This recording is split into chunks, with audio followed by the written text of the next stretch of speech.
Un saludo de paz y bien para todos ustedes, ¿ya? El día de hoy continuamos con nuestras clases de ciencias sociales. Hoy veremos acerca del océano y su cuidado. ¿Qué es lo que nosotros queremos lograr con esta sesión? Es que el estudiante sea capaz de proponer un conjunto de acciones que pueda realizar en su localidad para evitar la contaminación de los recursos naturales, donde va a fundamentar su propuesta y la va a acompañar de una ilustración. Esta evidencia se va a trabajar con la competencia de gestionar responsablemente el espacio y el ambiente. ¿Ya? Sabemos que tenemos diferentes recursos hídricos que son muy necesarios, sobre todo para la vida humana, y necesitamos de su cuidado. Pues muy bien, para ello primero tenemos que ver qué son los océanos. ¿Ya? En primer términos, los océanos son grandes masas de agua que vamos a encontrar ya en todo el mundo y que además separan los continentes, como aquí nosotros vamos a poder apreciar en el mapa. ¿Ya? Tenemos el océano Ártico, Atlántico, Pacífico e Índico, etc. Pero sabemos que el más extenso, ¿cuál es? Es el océano Pacífico, que tiene 180.000 kilómetros cuadrados, superando además en extensión al conjunto de los continentes. Por otro lado, también, que es muy importante saber, es que los océanos son el 72% de la superficie de la Tierra y que contienen el 96.5% de agua de todo el planeta. Además, que tiene la capacidad de intercambiar gases con la atmósfera que son sumamente necesarios para la vida humana. Los océanos absorben más del 90% del calor atrapado en la atmósfera por las emisiones antropogénicas de gases del efecto invernadero. Y nosotros vamos a ver más adelante cómo es de qué ayuda, sobre todo en cuanto a lo que es la atmósfera, la presencia de estos océanos. Tenemos también que los océanos son pues mayores reservorios de carbono en el sistema terrestre. Hay 54 veces más carbono, dice, que la atmósfera, y absorbe un 25% de las emisiones del dióxido de carbono. También estos océanos llevan a cabo, dice, alrededor del 50% de producción primaria mundial, oxigenando el planeta y albergando la mayor biodiversidad del planeta. Es decir, que casi el 50% a nivel mundial no tiene un gran potencial en los mares, en los océanos. Y a ello se debe pues la actividad primaria de que ellos llevan a cabo para la economía de su país. Dice, ¿cómo los océanos absorben y almacenan calor? Los océanos absorben tanto la energía de onda corta, que es la radiación solar, y la larga también, que es el calor. ¿Ya? Los océanos, bueno, van a hacer una función de regulador prácticamente de temperatura, ¿no? Porque son masa constante que tenemos dentro de lo que es el planeta, absorbiendo estas ondas, esta radiación solar, estos rayos solares, va calentando de alguna forma también el agua y las va expulsando, sobre todo en parte de la tarde y en la noche, donde hay mayor presencia de frío. Los océanos tienen una tremenda capacidad de almacenar este calor, debido a que las características únicas de la molécula de agua, y esto es una alta capacidad calorífica, ¿no? Como les había indicado, pues definitivamente regulan la temperatura. ¿Por qué? Porque absorben ese calor. Esa tremenda capacidad para almacenar y liberar el calor durante largos periodos de tiempo le da al océano un papel central en la estabilización del sistema climático de la Tierra. Dicho calor es distribuido a través de las corrientes marinas y la evaporación, ¿no? Es decir, que la presencia de los océanos y de los mares cerca a los continentes no solamente pues va a regular la temperatura de esas zonas cercanas, sino de todo el planeta. ¿Gracias a qué? Gracias a las corrientes marinas, y que los vientos también hacen lo propio para ir distribuyendo esa temperatura.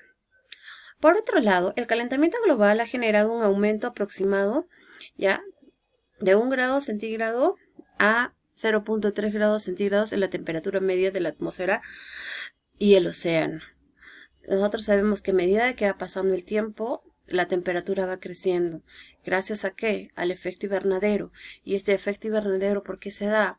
Por la excesiva contaminación que nosotros tenemos, ¿ya? En el continente. Bien, dice, ¿cómo cambiaría si los océanos a medida que la Tierra se calienta? En primer lugar, va a haber un incremento de temperatura y aumento del nivel del mar. Poco a poco ya el incremento de la temperatura se ha ido viendo a partir más o menos de los años de 1980, 90 y en la actualidad cada vez pues es mayor. Bien, otra forma es que va a impactar, dicen, la circulación atmosférica, en el caso de las tormentas, que se van a hacer severas, y la frecuencia y distribución también de las sequías. Estos fenómenos geográficos, gracias a los cambios de temperatura, pues van a ser más constantes, ¿no? En algunos lugares, sobre todo que toca hacer invierno, entonces estos fenómenos cada vez se acentúan de mayor forma, llegando inclusive hasta congelar ríos y hasta los mismos mares, ¿no? Y en el caso de aquellos que están en verano, pues llegando a sequías y a un calor excesivo, donde pues puede llegar a la insolación e eliminar a muchos seres vivos. Bien, otra medida también es que la mayor estratificación y por ende menor ingreso de nutrientes a la superficie.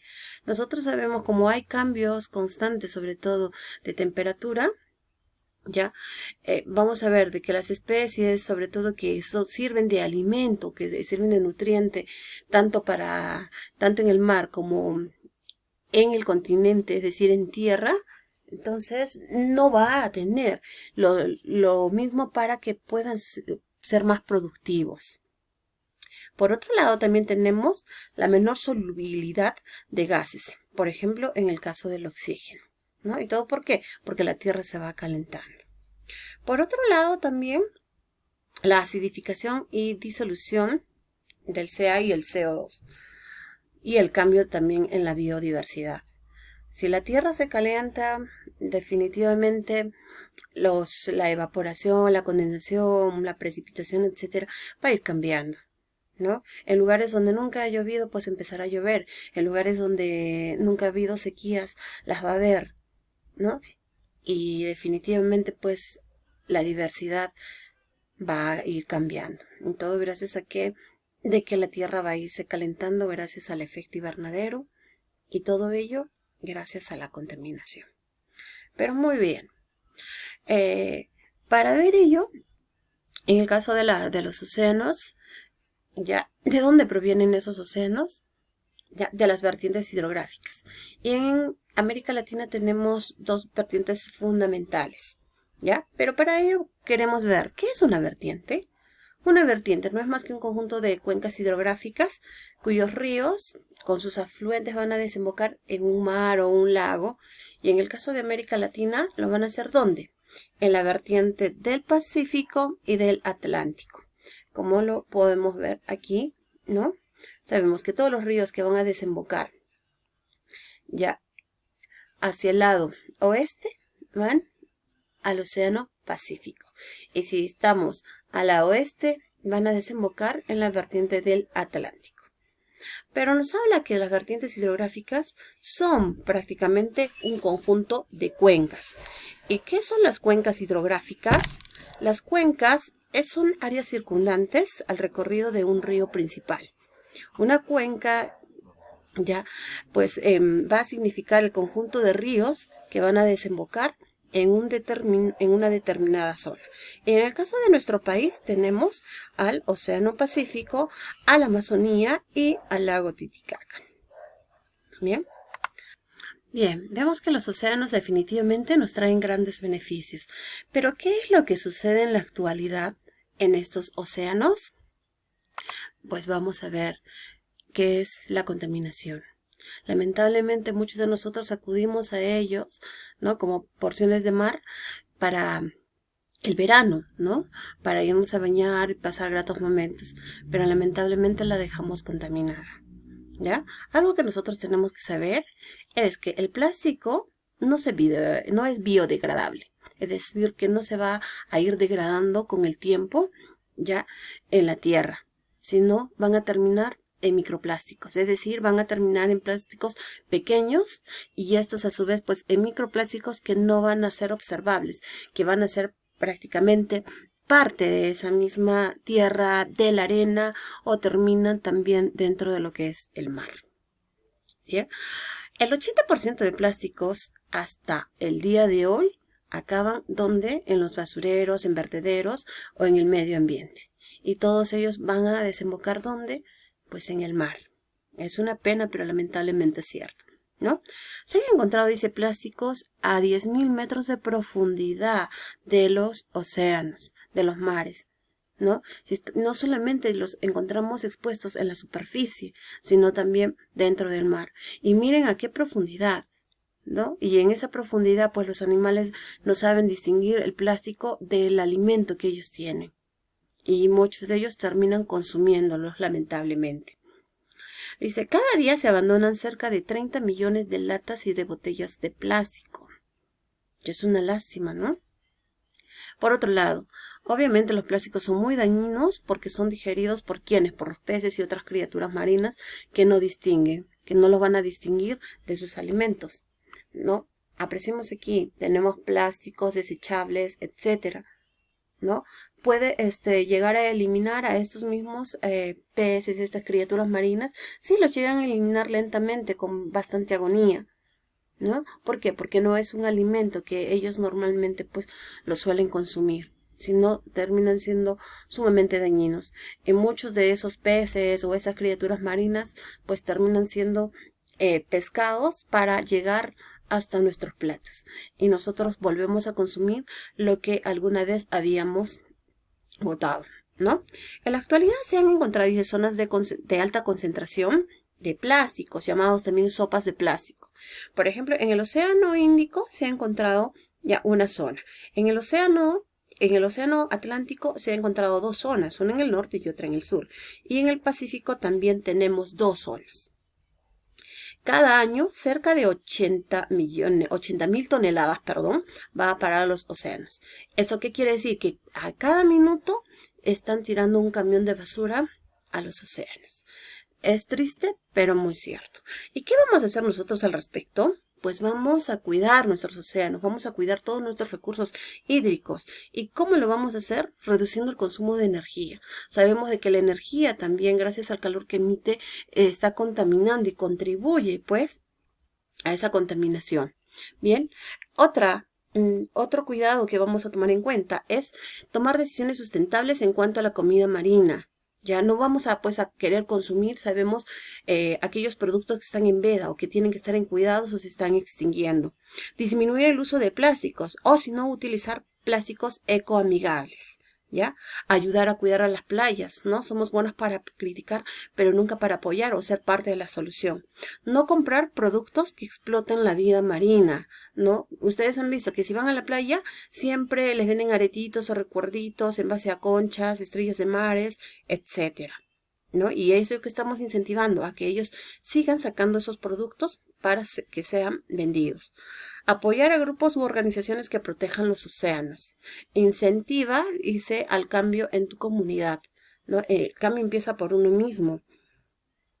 Además, si vas a viajar, viaja responsablemente por los océanos o por cualquier recurso hídrico.